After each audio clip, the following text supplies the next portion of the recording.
भगवान की लीलाओं का गायन और भगवान की लीलाओं का श्रवण सबसे जल्दी निष्पाप करता है। निष्पाप करने वाला सबसे बड़ा तीर्थ है भगवान की लीला कथा श्रवण और गायन।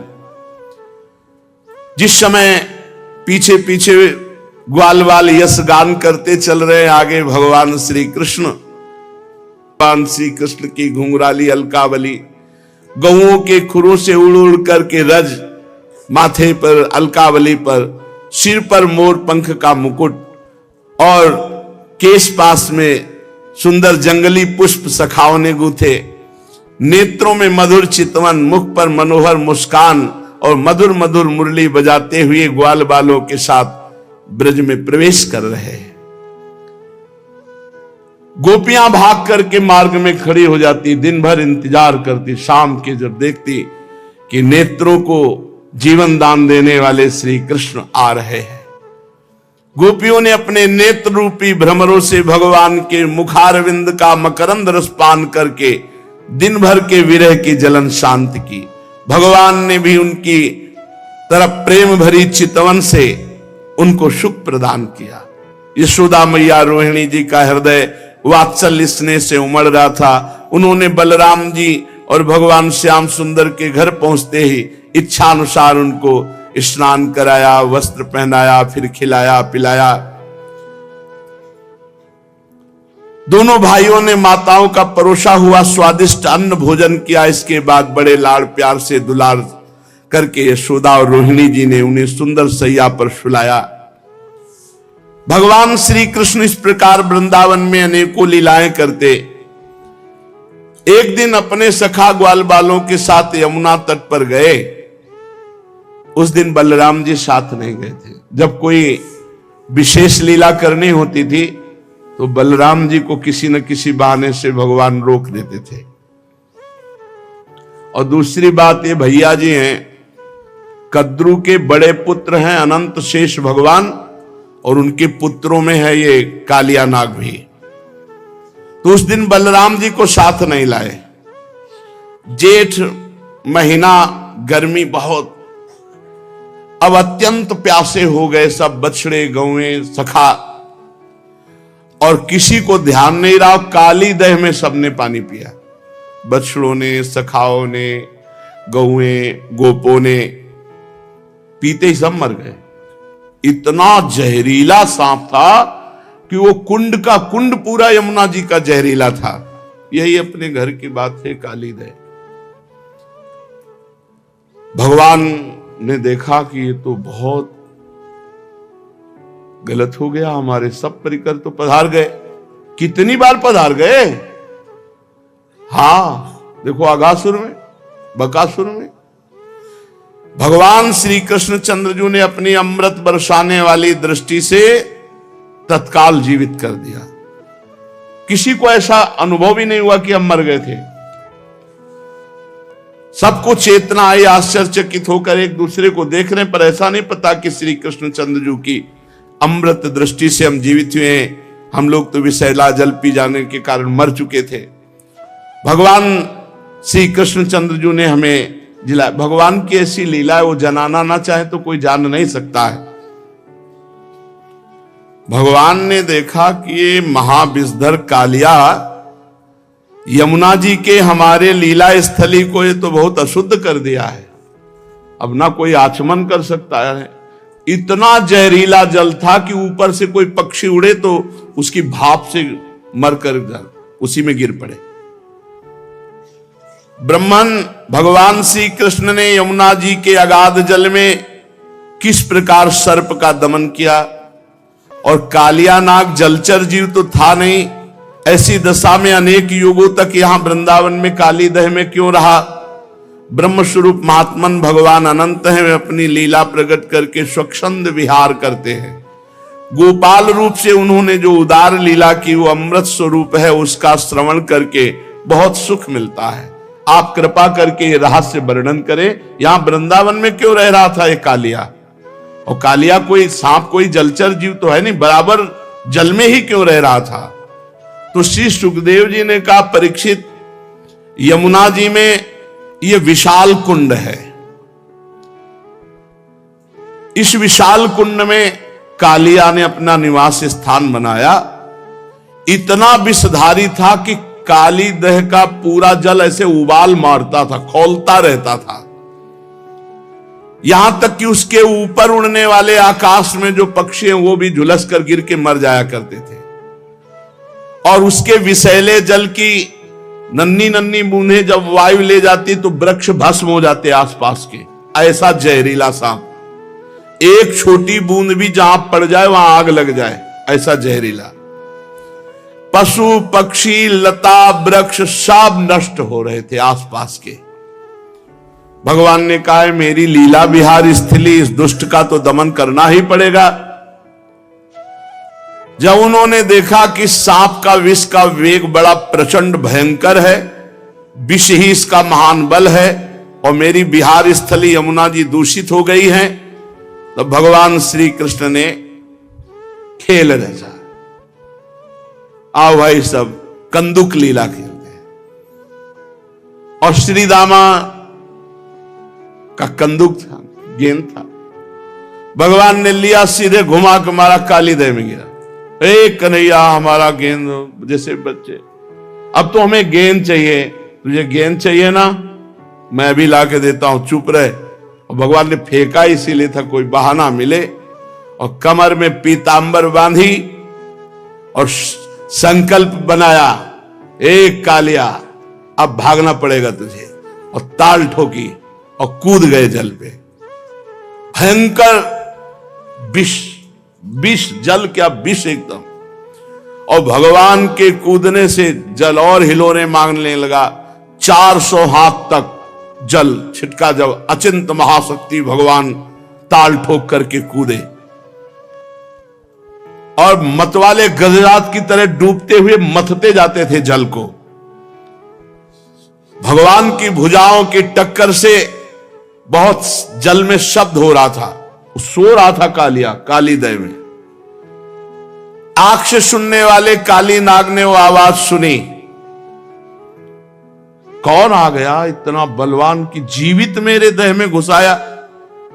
सहन नहीं हुआ, वो चिढ़ करके सामने देखा एक नीलमणि श्याम सुंदर सलोना बालक, वर्षाकालीन मेघ के समान अत्यंत सुकुमार, इतना सुंदर कि थोड़ी देर तो कालिया पहले दर्शने करता रहा।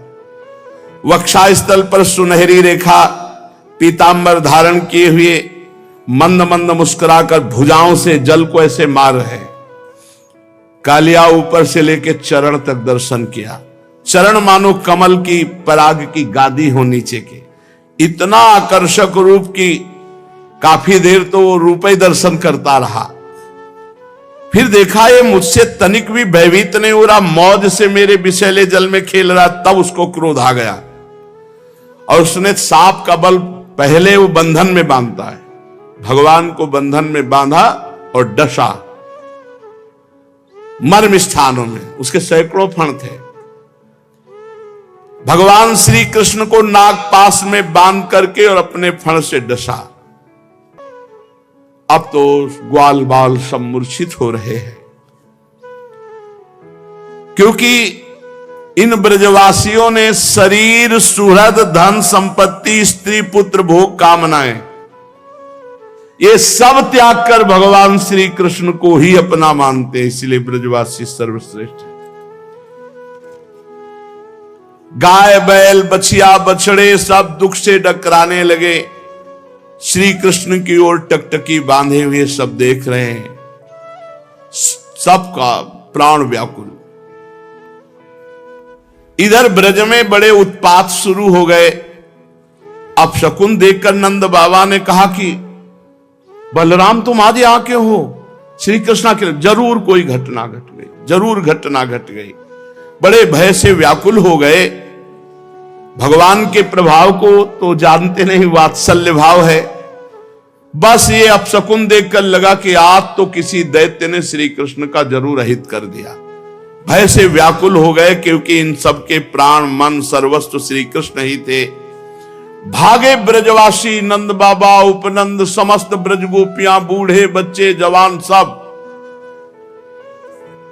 इतने में भागते हुए एक सखा ने आके बताया, गजब हो गया, कन्हैया काली दह में कूद गया और सांप ने जकड़ लिया।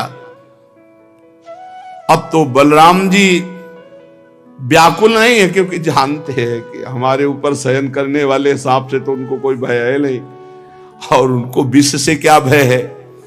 ब्रजवासियों को इतना आतुर देखकर हंसते हुए कहा, तुम धैर्य रखो, श्री कृष्ण कोई ऐसे बालक नहीं है, हम जानते हैं अपने भाई के प्रभाव को, तुम धैर्य रखो।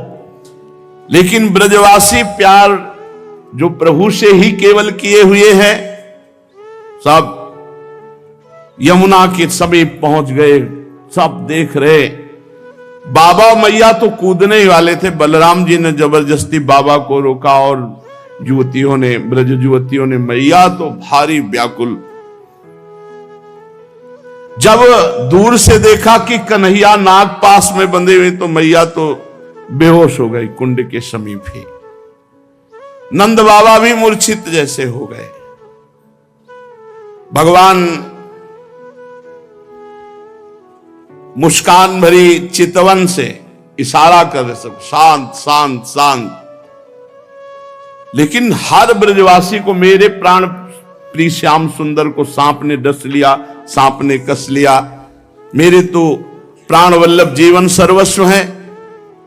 जब यशोदा मैया को होश आता है, कूदने के लिए दौड़ती, फिर ब्रज युवतियां गोपियां पकड़ लेती है, अश्रुधारा, शरीर चेतनाहीन।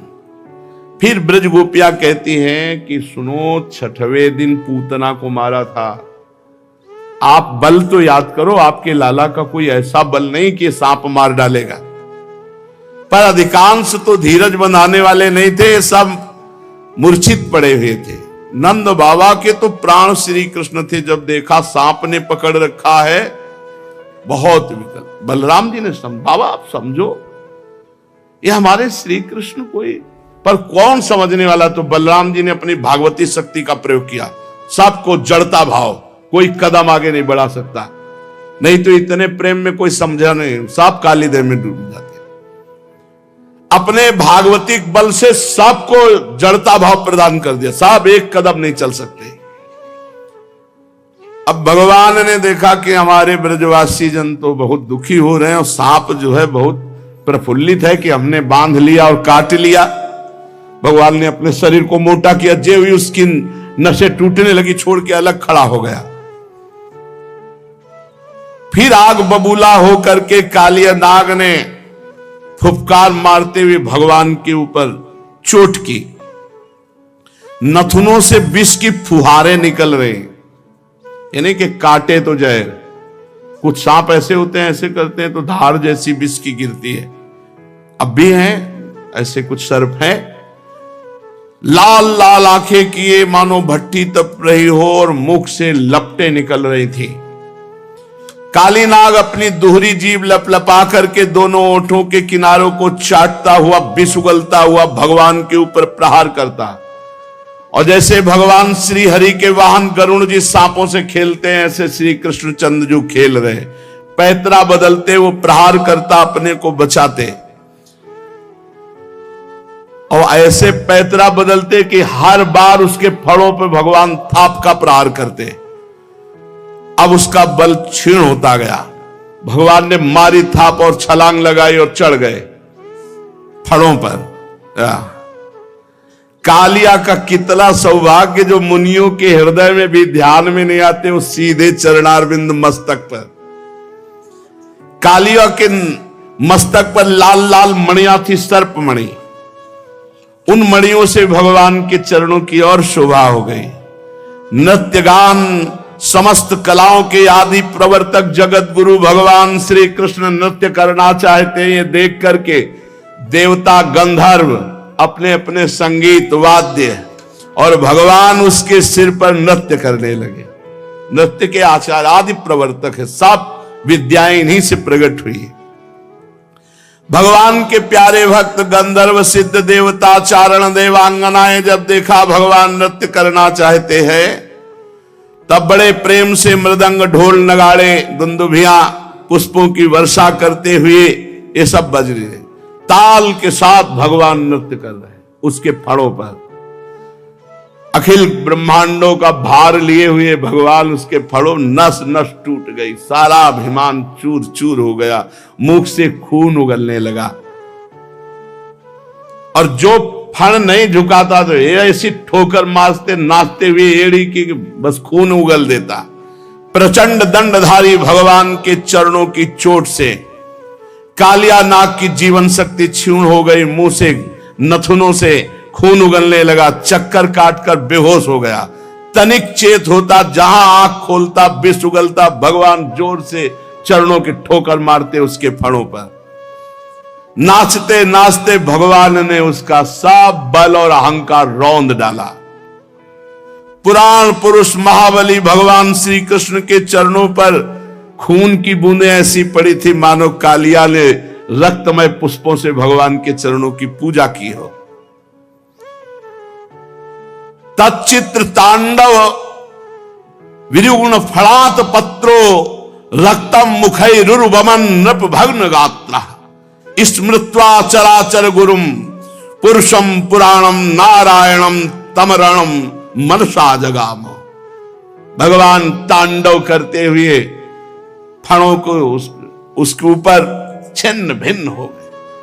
अब जब देखा कि बस मरने वाला ही हो तो उसे याद आई, हे पुराण पुरुष पुरुषोत्तम भगवान नारायण हमारी रक्षा कर। और ये पता नहीं कि वही चढ़े हुए हैं। भगवान श्री कृष्ण के उदर में संपूर्ण विश्व ब्रह्मांड भारी बोझ से कालिया का ये छोटा मोटा बलवान नहीं, गरुण से लड़ पड़ा था, गरुण जी से। और जब गरुण जी का प्रहार पड़ा तो भागकर यहां छुप गया। भगवान की प्रहार से सब अहंकार चूर हो गया, छिन्न भिन्न हो गए फण उसके। खून की उल्टी करती हुई भगवान नारायण का स्मरण किया। उसकी पत्नियां हाथ जोड़कर भगवान की शरण में आई, नाग पत्नियां चोटी खोल करके। यह अत्यंत दैन्य भाव होता है। और बड़ी घबराहट और पृथ्वी पर लौटकर साष्टांग प्रणाम किया। पृथ्वी पर लौट गई, हाथ जोड़कर प्रणाम किया और भगवान श्री कृष्ण से अपने अपराधी पति को मुक्त कराने के लिए वो स्तुति करने लगी। नाग पत्नियों ने कहा, न्यायो हि दंडः कृत किल विशेषमिस् तवावतारः खल निग्रहाय रिपोः श्रुतानामपि तुल्य दृष्टिर् दत्से दमं फलमेवानुशंसन अनुग्रहोऽयं भवतः कृतो हि नो दंडो असतां ते खलु कल्मषापः यद्दंड सूकत्व ममुष्य देहिनः क्रोधोपि तेनो ग्रहेव सम्मतः। प्रभु, मुझे पता चल गया आप अवतारी पुरुष हैं। उनकी पत्नियां कह रही, क्योंकि मेरे पति को इस दुर्दशा में पहुंचा देना किसी पुरुष की ताकत नहीं। ये परम पुरुष पुरुषोत्तम भगवान आपका अवतार हुआ। मैं अब जान गई, तो आपका अवतार दुष्टों को दंड देने के लिए हुआ है। और ये अपराधी था, प्रभु आपने दंड दे दिया, उचित है। प्रभु आपकी दृष्टि में शत्रु और पुत्र का कोई भेदभाव नहीं, इसलिए आप जो किसी को दंड देते हो वो उसके पापों का प्रायश्चित कराने और उसका परम कल्याण करने के लिए। हम लोगों पर बड़ा अनुग्रह किया जो आपने दंड दिया। यह है भक्ति। यह तो आपका कृपा प्रसाद है, क्योंकि आप जो दुष्टों को दंड देते हैं उससे उनके सारे पाप नष्ट हो जाते हैं। यह अपराधी है, इसमें तो कोई संशय नहीं प्रभु, क्योंकि अपराधी ना होता तो ये सर्प योनि को ही न प्राप्त होता। अपराधी तो है ही, इसलिए हम सच्चे हृदय से आपसे प्रार्थना करते हैं कि आप अपने क्रोध का त्याग करके अनुग्रह कीजिए। यद्यपि आपका क्रोध भी अनुग्रह ही है। प्रभु, जरूर जरूर इस सर्प ने पूर्व जन्म में मान रहित होकर कोई बहुत बड़ी साधना आपकी की है। क्योंकि आपके चरणारविंद सीधे उसके माथे पे पड़ रहे, इससे बड़े और कौन तपस्वी हो सकता है। ये सब जीवों पर दया करते हुए कोई बहुत बड़ा भजन किया, धर्म किया, तभी तो आप संतुष्ट हुए हैं। आप सबके जीवन स्वरूप आप इसके माथे पे नृत्य कर रहे हैं, इससे बड़ा सौभाग्य क्या होगा। भगवान, हम समझ नहीं पा रहे कि हम जैसों की कौन सी साधना हो सकती है और कौन सी साधना का फल हो सकता है कि आपकी चरण धूलि का स्पर्श पाने के लिए बड़े बड़े तपस्वी लालायित रहते हो। आपके चरणों को प्राप्त किया। कितनी चरण रज दुर्लभ है कि स्वयं अर्धांगिनी लक्ष्मी जी भी बहुत दिनों तक समस्त भोगों का त्याग कर नियमों का पालन करते हुए तपस्या की। प्रभु,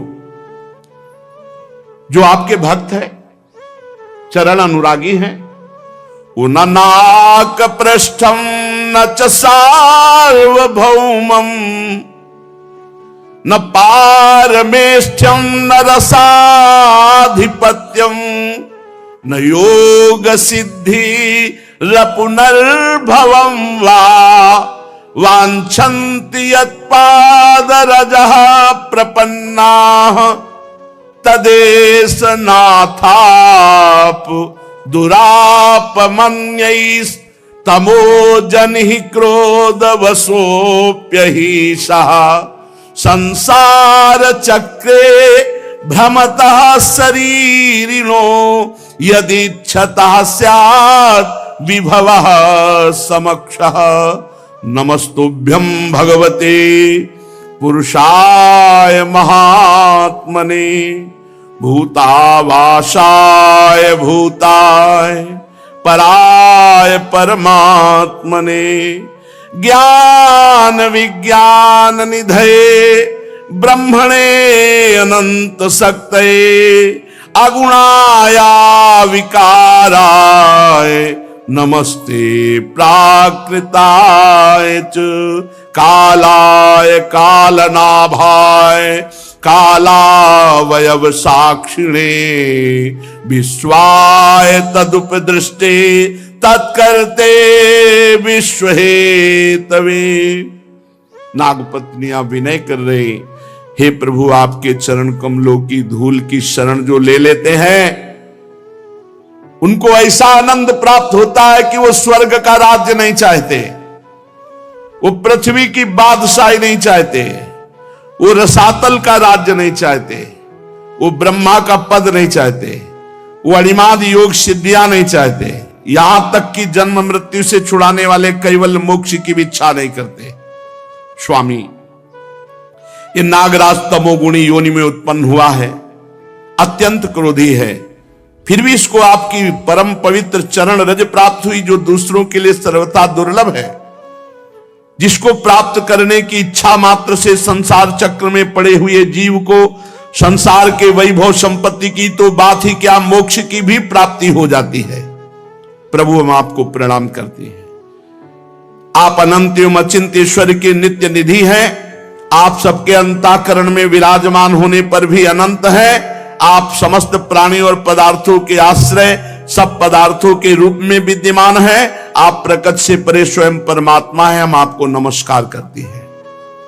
आप प्रभु सब प्रकार के ज्ञान के अनुभवों के खजाने हैं। आपकी महिमा अपार अनंत शक्ति है। आपका स्वरूप अपराकृत दिव्य चिदानंदमय है। प्राकृत गुणों एवं विकारों का आप कभी स्पर्श ही नहीं करते। आप ही ब्रह्म हैं। हे ब्रह्म स्वरूप श्री कृष्ण, हम आपको नमस्कार कर रहे हैं। आप प्रकृति में क्षोभ उत्पन्न करने वाले काल हैं, काल शक्ति के आश्रय हैं, काल के क्षण कल्पादि समस्त अवयवों के साक्षी हैं। आप विश्व रूप होते हुए इस विश्व से अलग भी हैं, दृष्टा भी हैं। आप इस विश्व को बनाने वाले निमित्त कारण हैं और आप इस विश्व के रूप में बनने वाले उपादान कारण भी हैं। विश्व बनाने वाले आप और विश्व के रूप में बनने वाले आप। प्रभु, आप पंचभूत, उनकी तन्मात्रा, इंद्रियां, प्राण, मन, बुद्धि, सबका खजाना चित्ते आप हैं। नमो अनंताय सूक्ष्माय कूटस्थाय विपश्चिते नानावादानुरोधाय वाच्यवाचक शक्तये नमः प्रमाण मूलाय कवये शास्त्र योनये प्रवृत्ताय निवृत्ताय निगमाय नमो नमः। नमः कृष्णाय रामाय वासुदेव सुताय च वसुदेव सुताय च प्रद्युम्नाया निरुद्धाय शाश्वतां पतये नमः। नमो गुण प्रदीपाय गुणात्मच्छादनाय च गुणवृत्त्युपलक्ष्याय गुणदृष्टेष्व संविदे। और भी बड़ी स्तुति है, शेष चर्चा आगे। भगवान की महिमा का गान करते हुए नाग पत्नियों ने भगवान से प्रार्थना की कि हमारे पति को क्षमा कर दिए। बड़े सुंदर शास्त्र के अनुभूत महापुरुषों के हृदय में जो वृत्तियां होती हैं, ये नाग पत्नियां बड़ी तपस्वी हैं, बड़ी भजनानंदी हैं, जो भगवान की ऐसी महिमा का गान करती हैं, क्योंकि इनको अनुभव है, तभी तो भगवत साक्षात्कार हुआ। तो शेष चर्चा आगे। श्री राधा वल्लभ लाल की।